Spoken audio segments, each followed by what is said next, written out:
నమస్తే. కరీంనగర్ పోలీసులకు తెలంగాణ హైకోర్టు ముట్టికాయలు వేసింది.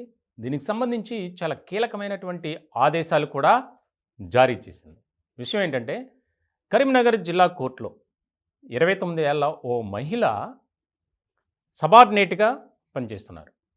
దీనికి సంబంధించి అదే కోర్టులో కీలకమైనటువంటి బాధ్యతల్లో ఉన్నటువంటి ఓ వ్యక్తి కుమారుడు ఆ మహిళను లైంగికంగా వేధిస్తున్నాడు. దీనికి సంబంధించి గతంలో అక్కడ ఉన్నటువంటి స్థానిక పోలీసులతో పాటు జిల్లా కలెక్టర్కు, అలాగే మానవ హక్కుల సంఘానికి, మహిళా సంఘానికి కూడా ఒక లేఖ రాశారు ఈ మహిళ. అయితే ఎక్కడా కూడా ఆమెకు పాజిటివ్ రెస్పాన్స్ అనేది రాలా. వాస్తవానికి జిల్లా కలెక్టర్ కానీ, లేదంటే మహిళా కమిషన్ సభ్యులు కానీ ఈ వ్యవహారానికి సంబంధించి విచారణ చేసి వాస్తవం అని తేలితే కేసు నమోదు చేయండి అని ఆదేశాలు జారీ చేశారు. కరీంనగర్ 2 టౌన్ పోలీసులు వాటన్నిటినీ తొంగలోకి తొక్కారు. ఎందుకనంటే అక్కడ న్యాయ వ్యవస్థలో ఉన్నటువంటి మనిషి తాలూకు కాబట్టి వారి మీద ఎలాంటి ప్రెజర్ ఉందో మనం ప్రత్యేకంగా చెప్పక్కర్లా. సో ఇలాంటి నేపథ్యంలో తాను ఉద్యోగం కూడా కోల్పోయింది. ఎందుకనంటే ఇంత ఇష్యూ చేశారు కాబట్టి ఒక రకమైనటువంటి ఆరోపణలు, విమర్శలతో ఆమెని పక్కన పెట్టారు.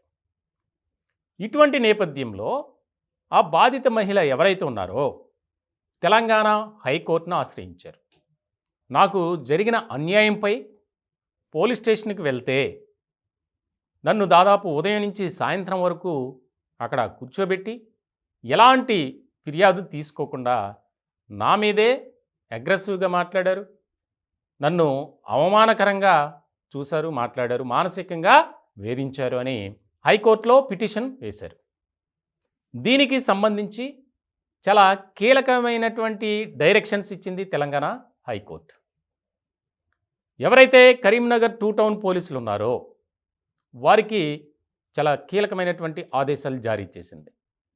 ఎవరైతే మాకేంటి, బాధిత మహిళ ఆరోపిస్తున్నట్లు నిజమని తేలితే చర్యలు తీసుకోవాలి కదా, అసలు మీరు కంప్లైంట్ ఎందుకు తీసుకోలేదు అని చెప్పి ముందు ప్రశ్నించింది.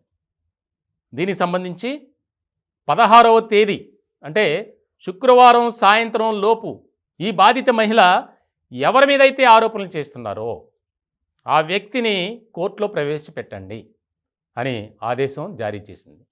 వాస్తవానికి ఇది చాలా కీలకమైనటువంటి పరిణామంగా చూడాలి. ఎందుకనంటే న్యాయ వ్యవస్థలో ఉన్నటువంటి వ్యక్తి తాలూకు యువకుడు కాబట్టి వదిలేశారా? న్యాయం, చట్టం ఎవరికైనా ఒకటే, మీరెందుకింత పక్షపాతం చూపిస్తున్నారు అని ప్రశ్నిస్తూ తెలంగాణ హైకోర్టు, ముఖ్యంగా high court chief justice Alok Aradhe, అలాగే జస్టిస్ జూకంటి అనిల్ కుమార్ ధర్మాసనం దీనికి సంబంధించి ఆదేశాలు జారీ చేసింది. చాలా ముఖ్యమైనటువంటి పరిణామంగా మారింది. తనకు సంబంధించినటువంటి ఎవరైతే బాధిత మహిళ ఆరోపిస్తుందో దానికి సంబంధించినటువంటి వివరాలను కూడా పొందుపరిచారు. కానీ కరీంనగర్ 2 టౌన్ పోలీసులు మాత్రం ఎలాంటి చర్యలు తీసుకోలేదు. ఎవరైతే ఉన్నారో ఆ యువకుడు తన మొబైల్కి పంపించినటువంటి మెసేజ్లు కానీ, అసభ్యకరమైనటువంటి పిక్చర్స్ కానీ అవన్నీ పొందుపరిచారు.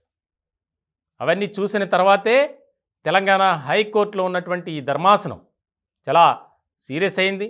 దానికి సంబంధించి ఎందుకు కేసు నమోదు చేయలేదు, అంతసేపు ఎందుకు కూర్చోబెట్టారు బాధితురాల్ని అనేది చాలా ముఖ్యమైనటువంటి పరిణామంగా తెలంగాణలో ఈ వ్యవహారం మారింది.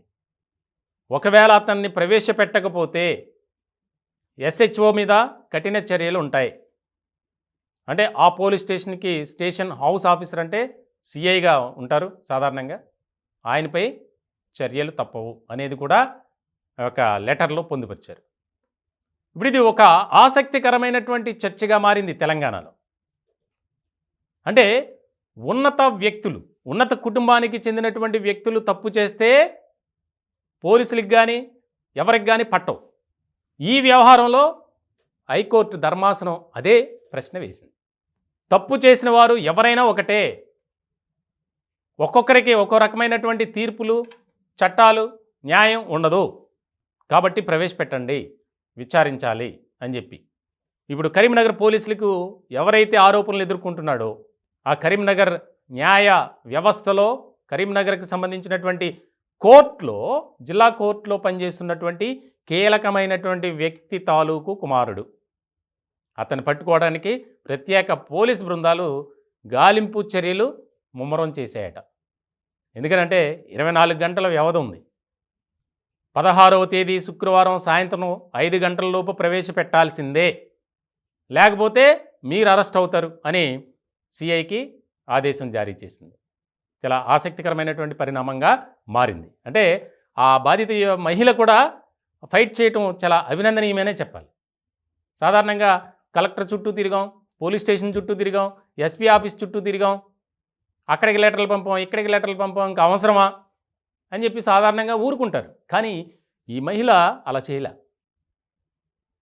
అతనికి శిక్ష పడాల్సిందే, అతని వెనుక ఎవరున్నా నాకు అనవసరం, మరో మహిళ నాలా బాధపడకూడదు, ఆందోళన చెందకూడదు అనేది ఈ బాధిత మహిళ యొక్క ప్రధానమైనటువంటి ఉద్దేశం అట. మొత్తానికి మరి కోర్టులో ప్రొడ్యూస్ చేస్తే ఆ సదరు యువకుడిని మరి ఏం చేస్తారు ఏంటనేది ఇక్కడ కీలకంగా మారినటువంటి అంశం.